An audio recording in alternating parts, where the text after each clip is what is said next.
Se segura aí na poltrona para não cair, pessoal, que o vídeo de hoje está simplesmente imperdível. A gente já começa a semana com o Flávio Bolsonaro, filho mais velho do presidente Bolsonaro, falando que a Carla Zambelli sim cometeu um crime, mas ele critica a sua condenação. O senador ainda criticou a celeridade do julgamento do Supremo Tribunal Federal, alegando que o processo não teria seguido um rito normal. Você vai entender o que ele quer dizer com isso. E falando de Flávio Bolsonaro, pessoal, ele ainda vai para uma linha da anistia. E exatamente isso, mas não é qualquer anistia, não. Ele quer uma anistia que, inclusive, englobe não só o seu pai, as pessoas vítimas aí, pessoal do 8 de janeiro, mas também o próprio ministro do STF, Alexandre de Moraes, e você vai entender a lógica por trás desse pedido de anistia, que inclusive, segundo ele, o próprio Alcolumbre, que é o presidente do Senado, já está sabendo, já está a par desse pedido.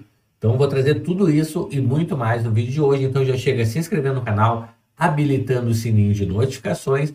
E a gente já começa aqui, pessoal, com a nossa primeira notícia de hoje, que é do Flávio Bolsonaro falando que a Zambelli cometeu crime sim, mas critica totalmente a sua condenação.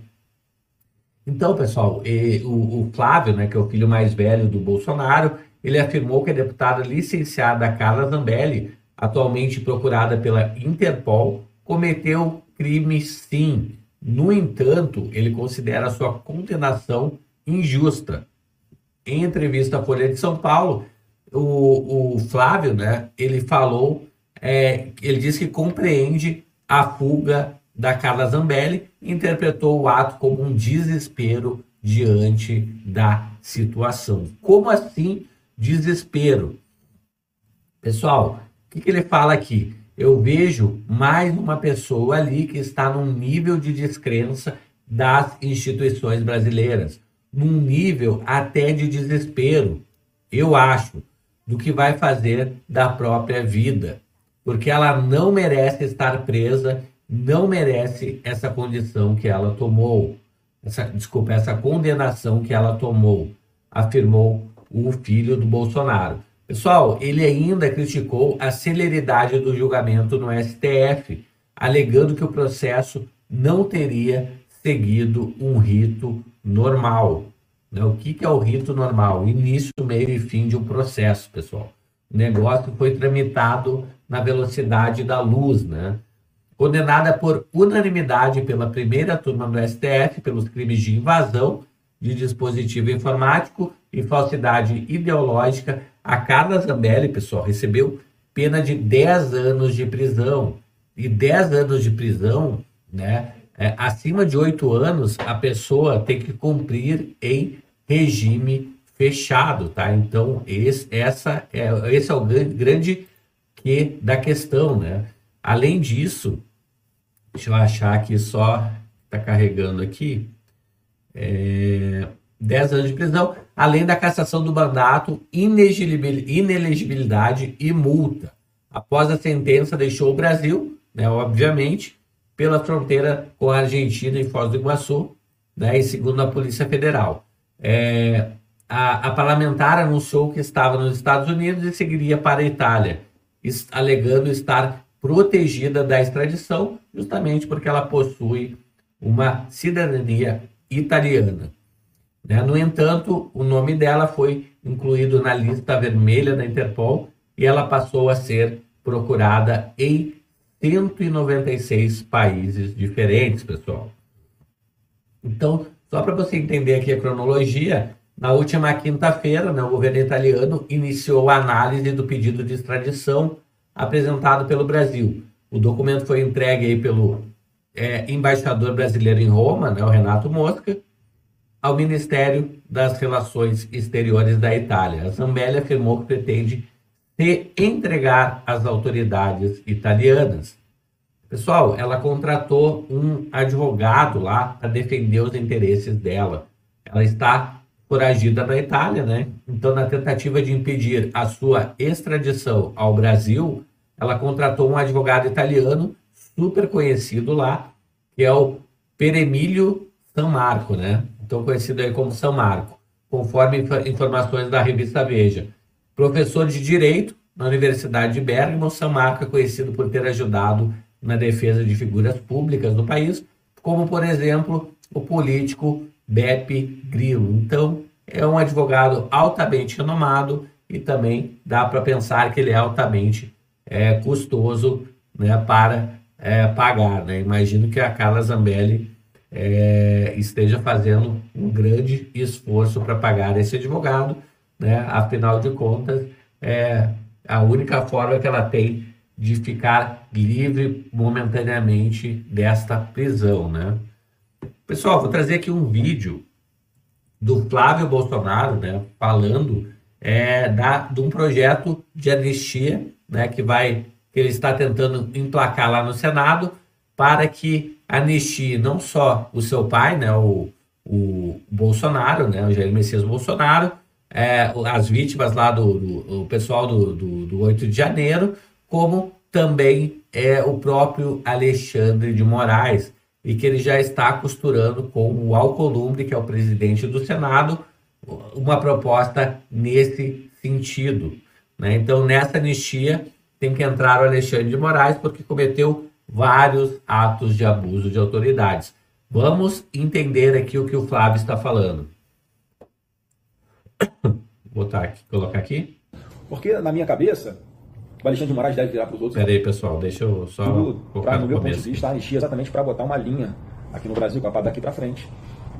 Vamos deixar o povo decidir quem vai ser o próximo presidente da República, quem vão ser os senadores e deputados. Caso ele seja condenado, a anistia valeria para ele. A anistia tem que valer para ele, para todo mundo. Eu não sou hipócrita de achar que tem que ter anistia para todo mundo. Para ele também. Também, eu acho também. Porque na prática, porque assim, qual é os crimes que ele está sendo acusado? Organização criminosa armada. Cara, não tem arma de ninguém. Que arma é essa? Aí vai ver o tal do plano, punhal verde e amarelo, trouxe minha filha se desenhar no papel aqui, eu vou achar engraçado jogar fora. Aí é golpe de Estado. Mais uma vez, uma pessoa que quer dar golpe de Estado no meio de comandante de força do Lula, comandante do exército do Lula, o comandante da marinha do Lula, o Bolsonaro nomeia e ele quer dar golpe. Qual a lógica disso? Né? E aí a abolição violenta do Estado Democrático de Direito, que é mais ou menos a mesma coisa. Aí você vai para a parte de depredação de patrimônio público. Bolsonaro depredou que patrimônio público. Né? E aí a tese do Alexandre de Moraes é que ele foi o grande orquestrador disso tudo que aconteceu no Rio de Janeiro. A gente acabou de ver que não tem nada contra o Rio de Janeiro. Não cola, não dá liga a acusação contra ele. Então, quando fala que é saída honrosa, é porque faz justiça com quem está sendo injustiçado agora, e eu acho que nessa anistia tem que entrar o Alexandre de Moraes, porque, no meu ponto de vista, cometeu vários atos de abuso de autoridade ao longo desse processo. Inclusive, se você pega aí o vazamento lá do telefone do Tagliaferro, que era um dos juízes auxiliares do Alexandre de Moraes, ele fala claramente ali que o Alexandre de Moraes usava a estrutura do TSE para poder investigar coisas que estavam no Supremo, que ele mandava os policiais refazer um relatório porque ele não tinha gostado. Peraí, cara, como é que um juiz interfere na investigação desse jeito tão claramente e está tudo bem? Não está tudo bem. Eu acho que a anistia tinha que englobar também o Alexandre de Moraes. Como? Que instrumento seria esse? De abuso de autoridade. É porque tudo que você faz para pedir para a PGR, por exemplo, investigar o Alexandre de Moraes, prontamente é arquivado. Quer dizer, está um sistema viciado, tá? Que claramente não estão representando, não estão refletindo os papéis constitucionais dessas instituições. Então, no meu ponto de vista, quem está tentando contra a democracia é o Alexandre de Moraes. Né? Então, por isso que eu falo que é uma saída honrosa para todo mundo. Porque, na minha cabeça, o Alexandre de Moraes deve virar para os outros e falar: olha, eu fui até aqui, não posso morrer na praia. Então, eu vou até o final. Mesmo que isso custe toda essa confusão no país, que não vai acabar. Né? Se acontecer do Bolsonaro ser condenado. A gente não sabe qual vai ser a reação do povo. A gente não sabe qual vai ser a reação internacional. Tem coisas que não estão no nosso controle. Né? Então, acho que é muito ruim eles insistirem por esse caminho, porque aí a confusão vai se estender por muito mais tempo. A pauta de impeachment de ministro do Supremo vai ser, talvez, uma das principais na eleição de 2026, o que é ruim para o Supremo, o que é ruim para eu pretendo ser candidato à reeleição do Senado. Eu não gostaria de ter que ficar discutindo isso, mas, obviamente, eu vou ser cobrado por isso e vou falar que eu sou a favor de impeachment de ministro do ministro Alexandre de Moraes. A gente já vai para impeachment. Só uma pergunta: o senhor falou sobre isso com o Davi Alcolumbre? De que seria um projeto, inclusive, com o Alexandre de Moraes? Sim, o Davi Alcolumbre sabe que a gente tem, inclusive foi um compromisso dele de pautar o projeto de anistia, né? Ele não pautou. ficou se construindo vários textos diferentes ali para tentar se chegar no máximo consenso possível, que é uma pauta que não vai ter consenso nunca, mas chegando no máximo de consenso possível. Eu acho que hoje o texto que está sendo construído lá na Câmara parece que está dessa forma, de faz uma anistia, mas não anistia as pessoas que cometeram a depredação de patrimônio público, esses crimes menores, né, que já pagaram por isso, então anistia na prática colocaria todo mundo em casa, tiraria todas as nesse momento que o Alcolumbre, o presidente da Câmara, já está sabendo normal. Isso, quer dizer, o presidente do Senado. Então, eu acho que o Davi tem essa responsabilidade também em todo esse processo, de fazer com que isso vá para a pauta, como é o compromisso dele com a gente. E aí vamos para o voto, vamos ver o que é que acontece. E isso só não está acontecendo porque vocês sabem bem, vocês são jornalistas, vocês têm informações, que há uma pressão até do próprio Alexandre de Moraes em cima do Hugo Mota, em cima do Davi Alcolumbre, para não pautar, para não deixar acontecer nada. Quer dizer, a democracia está existindo na prática no nosso país, está existindo autonomia entre os poderes e harmonia entre os poderes, não está. Não está. Então tem que ser dito com todas as letras que todo esse comportamento do Alexandre de Moraes ao longo de todo esse tempo, até hoje, é algo, no mínimo, que deveria ser investigado, né? Mas, infelizmente, não vai acontecer, porque a PGR jamais vai tomar alguma providência, mesmo sabendo que o Alexandre de Moraes pode estar se cometendo esse tipo de esquerda, né? Entrando no governo de direita. O senhor já falou que o senhor é contrário. Entrando no governo de direita, pode mudar o PGR e aí sim começar a questionar os atos, não só do Alexandre de Moraes, como qualquer um dos ministros do STF, pessoal. Então, chegou até aqui no vídeo, se inscreve no canal, habilita o sininho de notificações, me conta nos comentários o que você acha sobre esse vídeo bombástico aqui do Flávio Bolsonaro falando sobre um projeto de anistia que englobe, inclusive, o Alexandre de Moraes. Eu vou ficando por aqui e a gente se vê logo mais em um próximo vídeo. Até mais, tchau, tchau.